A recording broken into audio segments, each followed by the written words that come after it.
செங்கல்பட்டு அடுத்த பரனூரில் உள்ள ஆர்டிஓ அலுவலகத்தின் பின்புறம் காப்புக்காடு பகுதியில் திடீரென தீ விபத்து ஏற்பட்டது.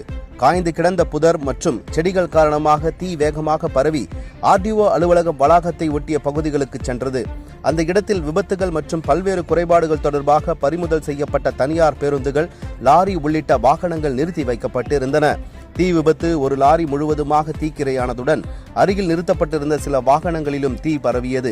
இதனால் அப்பகுதி முழுவதும் கரும்புகை சூழ்ந்து பரபரப்பு ஏற்பட்டது. தகவல் அறிந்து சம்பவ இடத்திற்கு விரைந்து வந்த செங்கல்பட்டு மற்றும் மறைமல் நகர் பகுதிகளைச் சேர்ந்த 10க்கும் மேற்பட்ட தீயணைப்புத்துறை வீரர்கள் தீயை கட்டுப்படுத்தும் பணியில் ஈடுபட்டனர். நீண்ட நேர போராட்டத்திற்கு பிறகு தீ அணைக்கப்பட்ட நிலையில் தீ விபத்துக்கான காரணம் குறித்து அதிகாரிகள் விசாரணை மேற்கொண்டு வருகின்றனர்.